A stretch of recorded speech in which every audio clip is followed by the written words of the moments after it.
سر ماں باپ کے حوالے سے ایک سوال ہے، سورہ بنی اسرائیل کی آیت جس میں ماں باپ کو اف تک نہ کہنے کا حکم۔ اب آج کل کے حالات میں میرے سے بھی ہوا ہے کہ والدین سے ہم کہتے ہیں کہ آپ چپ کر کے بیٹھ جائیں، آپ کو نہیں پتا، آپ اس معاملے میں نہ بولیں، تو کیا یہ بھی استغفر اللہ توب الیہ، اللہ تعالیٰ معاف کرے، یہ کبھی بھی الفاظ نہیں استعمال کرنے چاہیے ماں باپ کے لیے۔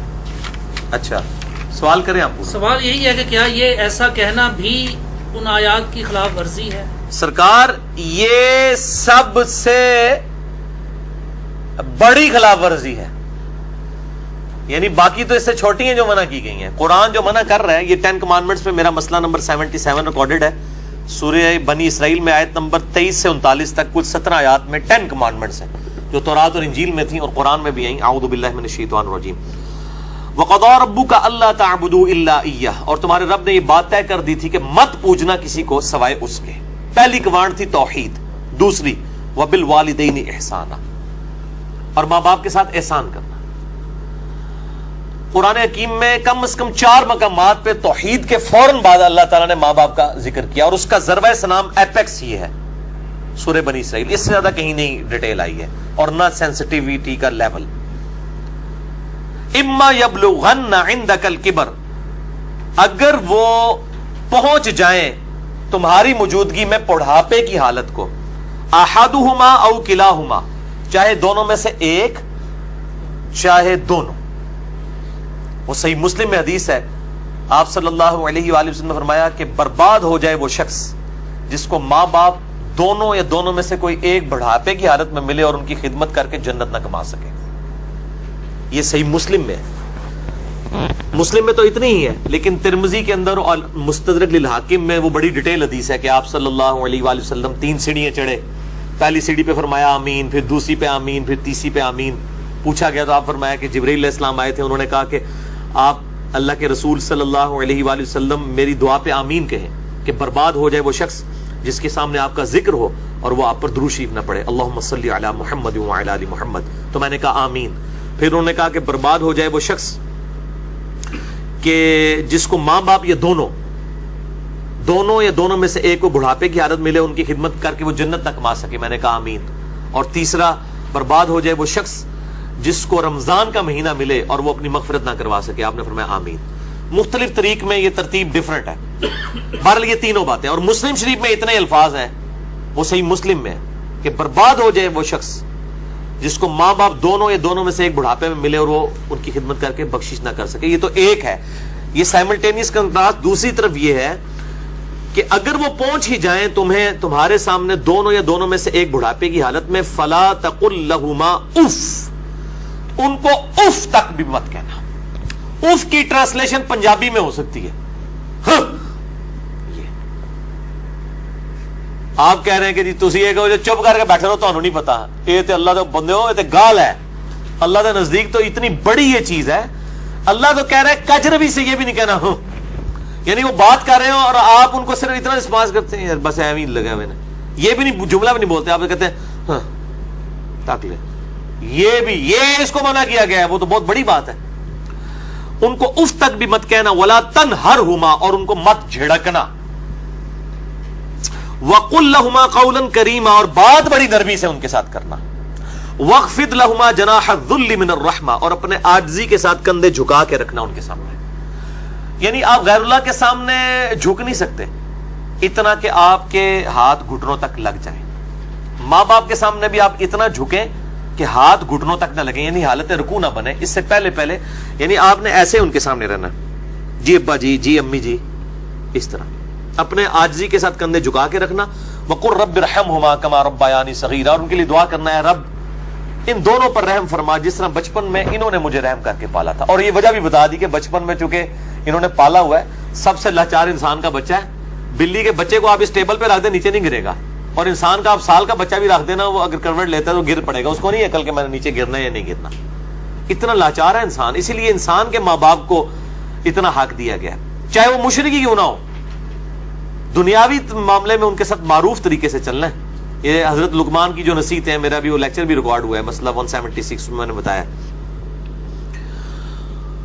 ربکم اعلم بما فی نفوسکم، یہ آپ کی بات کا جواب آ رہا ہے، تمہارا رب خوب جانتا ہے جو تمہارے جی میں ہے۔ ان تکونوا صالحین، اگر تم نیکوکار ہو، اچھے ہو، یعنی تمہاری عادت نہیں ہے بدتمیزی کرنے کی، کبھی کبھار کوئی تھوڑا سا سکپ آف لینگویج یا سلپ آف ٹنگ ہو جاتی ہے، فَإِنَّهُ كَانَ لِلْأَوَّابِينَ غَفُورًا، تو پھر بے شک اللہ تعالیٰ توبہ کرنے والوں کی توبہ کو قبول کرتا ہے. یعنی عادی مجرم نہ ہو. ان تکونوا صالحین، اگر تم عادی مجرم نہیں ہو، عام حالت میں تمہارا بڑا اچھا ایٹیچیوڈ ہے، کبھی کوئی اسٹیٹ آف مائنڈ ایسی تھی کہ کوئی بات غلط نکل گئی، فوراً توبہ کرو. توبہ اللہ سے بھی کرنی ہے، ان سے بھی معافی مانگنی ہے، اللہ تعالیٰ معاف کر دے گا. لیکن یہ معاملہ بہت سینسٹیو ہے نا جی. اب دیکھیں کہ ہم دنیاوی معاملات میں بھی، یعنی سوئی گیس کی وجہ سے آپ کو پتا ہے کتنے لوگ ہیں جن کے ساتھ ایشو بنتے ہیں. ہم کتنے وہمیوں کی طرح رات کو چیک کرتے ہیں، یار کوئی یعنی کوئی کہیں پہ پائلٹ کھلا نہ رہ جائے، یا ہیٹر جلتا ہوا نہ چھوڑ دیں پیچھے سے، وہ اگر لوڈ شیڈنگ ہوئی اور پھر گیس آئی تو آپ پتہ کتنے لوگ ہر سال مرتے ہیں. تو کتنی احتیاط کی جاتی ہے. چھوٹے بچوں کے سامنے ماچس لائٹر نہیں رکھا جاتا، تو احتیاط کرتے ہیں. تو آپ دیکھیں اس طرح کے اگر آپ احتیاط ماں باپ کے بارے میں کر رہے ہیں تو شاید سالوں میں کبھی ایک دفعہ ہو، لیکن ہر ہفتے ہی جھڑپ ہو جاتی ہے، یا جب معاملہ ہوتا ہے تب جھڑپ ہو جاتی ہے، تو اس کا مطلب ہے ان تکونوا صالحین نہیں ہے آپ، لہذا آپ کی توبہ بھی کوئی قبول نہیں ہے. توبہ بھی نہیں ہے جب تک کہ ماں باپ صحیح طریقے سے معاف نہ کرے اور اپنی روش صحیح نہ کر لی جائے.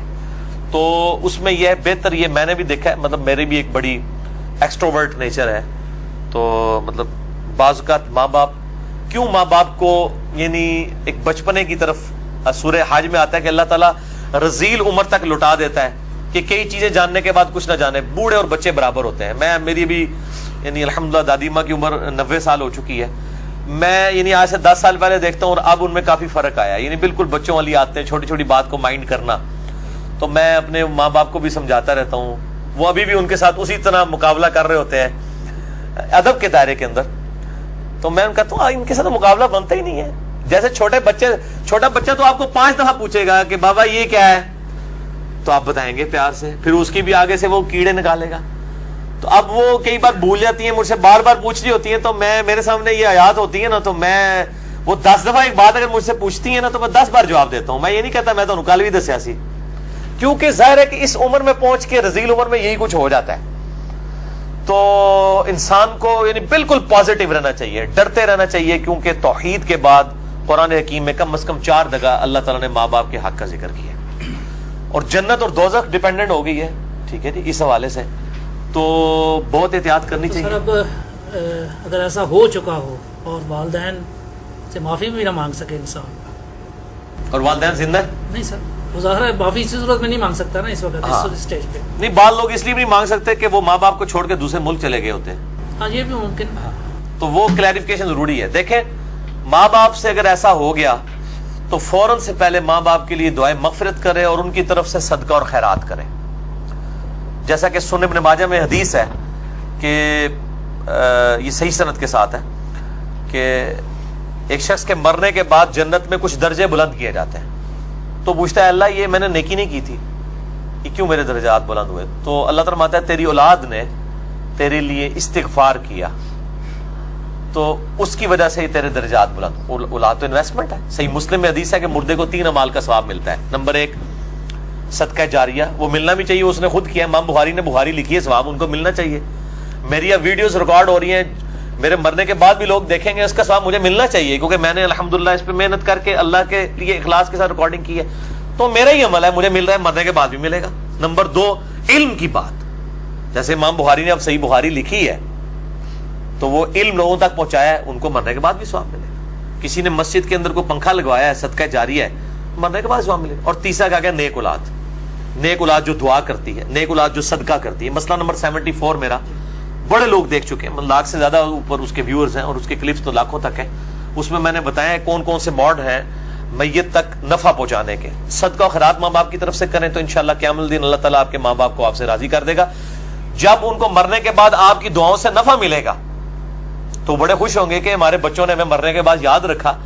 اور آپ کی دعاؤں کی برکت سے اگر وہ مشکل میں ہے مرنے کے بعد خدا نہ خواستہ اور وہ آسانی میں آ جاتے ہیں، اور اگر وہ آسانی میں ہے تو اس سے زیادہ آسانی میں چلے جاتے ہیں، تو وہ خود بخود آٹومیٹکلی خوش ہوں گے کہ میرے پتر نے میرے واسطے کیتا ہے، تو اللہ تعالیٰ ان کو راضی کر دے گا. اور ایک دوسری حدیث جو ابو داؤد میں ہے کہ ماں باپ اگر مر جائیں تو ماں باپ کے قریبی رشتہ داروں کے ساتھ اس نے سلوک کرو. ماں مر گئی ہے خالہ کے ساتھ اس نے سلوک کرو، باپ مر گیا تو چچا اور تایا کے ساتھ اس نے سلوک کرو، ایکویلنٹ وہ بھی چیز ان کے لیے آرام کا باعث ہے. اور دعا کریں، یہ جو دعا میں نے پڑھی ہے رب ارحمہما، اے رب ان دونوں پر رحم فرما، کما ربیانی صغیرہ، اے اللہ جب میں بچپن میں چھوٹا بچہ تھا جس طرح انہوں نے مجھ پر رحم کیا تو بھی ان پر رحم فرما. یہ آپ تشہد میں دعا لازم کریں، ہم تو مانگتے ہیں چاہے ماں باپ زندہ ہیں مر چکے ہیں، دونوں صورتوں میں ماں باپ کے لیے دعا کرنی. ہم لوگ سمجھتے ہیں بندہ مر جائے ادھر سے دعا کرنی ہے، اور بھائی زندہ ہے جڑا یا مر گیا، دونوں صورتوں میں دعا تو کرنی. دعا کی ضرورت تو زندوں کو زیادہ ہے، اس لیے کہ مرنے والے تو چلے مر گیا، زندے بندہ جو ہے وہ اس کے پاس تو چانس ہے کہ وہ اللہ کی طرف لوٹ آئے اور وہ گمراہی کا راستہ چھوڑ کے اچھائی کا راستہ، اور اگر اچھائی کے راستے پہ تو استقامت اختیار کریں تو دعا کرنی چاہیے. اور یہ دعا ضرور کرنی چاہیے، اللہم اہدنا الصراط المستقیم صراط الذین انعمت علیہم غیر المغضوب علیہم ولا الضالین، آمین.